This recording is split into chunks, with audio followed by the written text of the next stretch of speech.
Hello and welcome to the MCQ lecture series. In today's class, we are going to look at some of the important multiple choice questions with respect to Indian economic environment, which is the economics general paper for FYBA. In this class as well, I will continue with the MCQs from chapter 2, semester 2. So let's get started. The first question is, Dash is the premier export finance institution of India. Premier export finance institution of India, whether it is A, SEBI, that is Securities and Exchange Board of India, whether it is B, SBI, that is State Bank of India, whether it is C, Exim, that is Export Import Bank of India, or D, Reserve Bank of India or RBI. So here Dash Bank is the premier export finance institution of India. It is nothing but Export Import Bank of India or Exim. Option C, Exim, is the correct answer to this particular question. I hope the question is clear.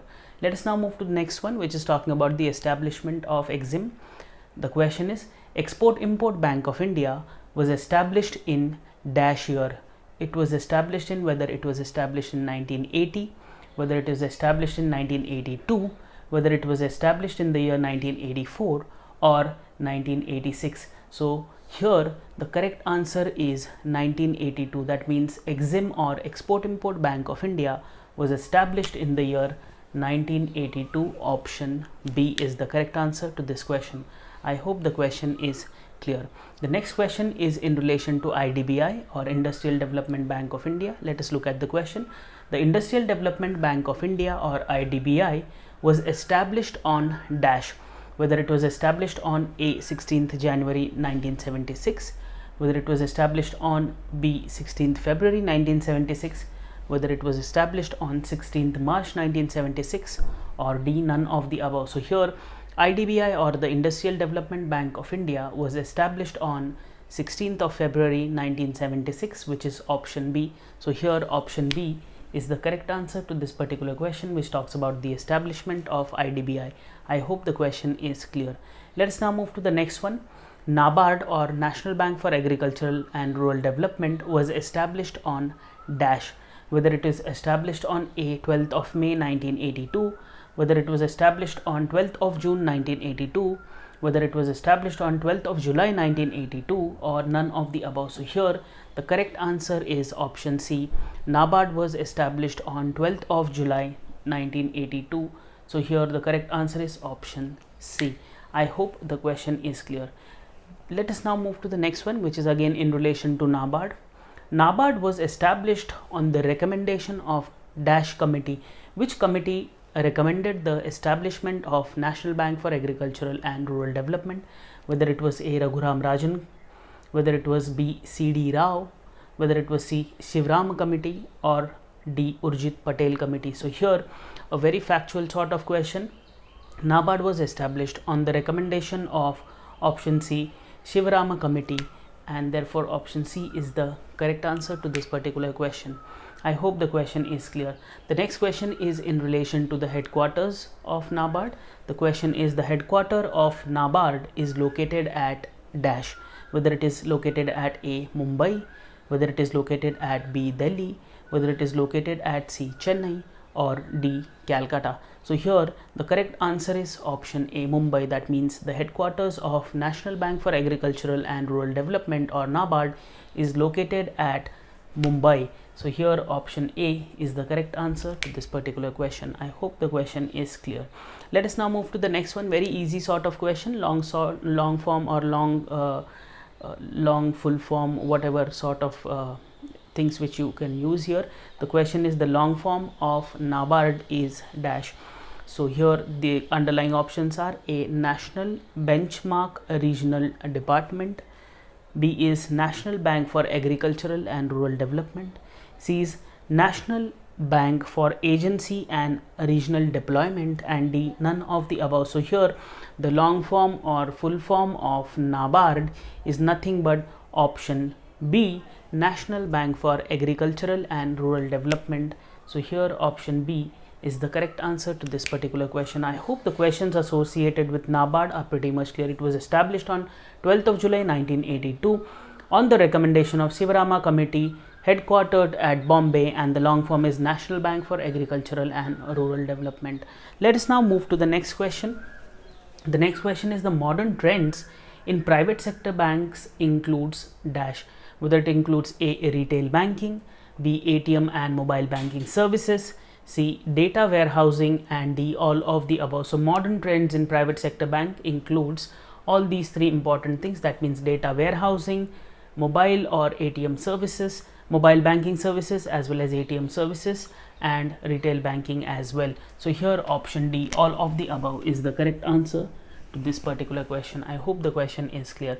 Let us now move to the next one. Dash committee examined the relevance of small banks in India. Which committee examined the relevance or importance of small banks in India? Whether it was A, Raghuram Rajan committee, B, Urjit Patel committee, C, Rangarajan committee, or D, Verma committee. So here the correct answer is it was A, Raghuram Rajan committee, which examined the relevance of small finance banks or small banks in India, to be very precise. So option A, Raghuram Rajan committee, is the correct answer to this particular question. I hope the question is clear. Let us now move to the next one. Dash banks can accept demand deposits up to 1 lakh per individual. Which banks can accept demand deposits up to 1 lakh per individual? So here the options are A, small bank, B, payment banks, C, cooperative banks, or D, none of the above. So here the correct answer is a very recent sort of banking arrangement known as payment banks, which are allowed to accept demand deposits up until rupees 1 lakh from individual consumers or customers. So here option B, payment banks, is the correct answer to this particular question. I hope the question is clear. Let us now move to the next one, which is again in relation to payment banks. Which of the following is a payment bank in India? We have to identify which of the following is our payment banks in India, and the underlying options are A, Airtel Payments Bank, B, Jio Payments Bank, C, Vodafone M-Pesa, and D, all of the above. So here all these three important points are the important payment banks in India. That means Vodafone M-Pesa, Jio Payment Banks, as well as Airtel Payment Banks are all payment banks in India, and therefore option D, all of the above, is the correct answer to this question. I hope the question is clear. Let us now move to the next one. The next one is a not sort of a question, and the question is, which amongst the following is not a payment bank in India? Is not a payment bank in India.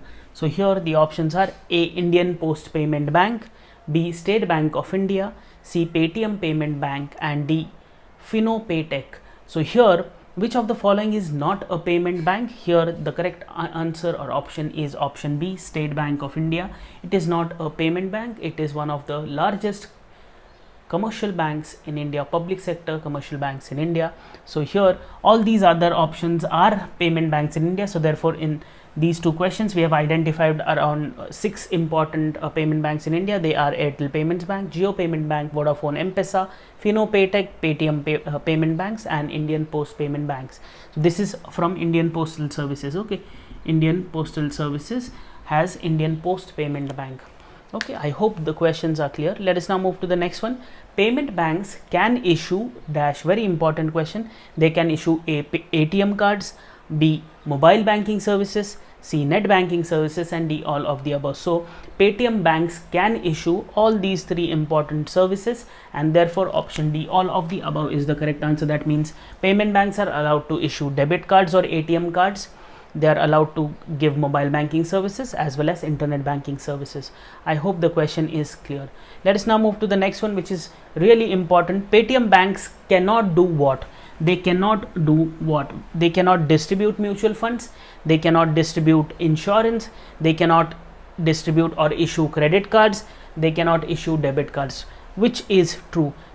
Payment banks cannot issue loans and credit cards. So option C, credit cards, is the correct answer. The rest of the things they can do. That means ATM card or debit card is okay, mobile banking is okay, net banking is okay, distribution of mutual funds, insurance, they are allowed to do all these things, but they cannot extend loans or credit cards. So here option C is the correct answer. Let us now move to the last question in this segment. Who cannot open an account with a payment bank? Who is not allowed to open an account with payment bank? Whether it is A, senior citizens, whether it is B, children, C, women, or D, non-resident Indians. So here it is option D, non-resident Indians are not allowed to open bank account in a payment bank. So here option D, non-resident Indian, is the correct answer. So we have seen very important questions with respect to payment banks in India. I hope you like this session. Please stay tuned for more. Thank you.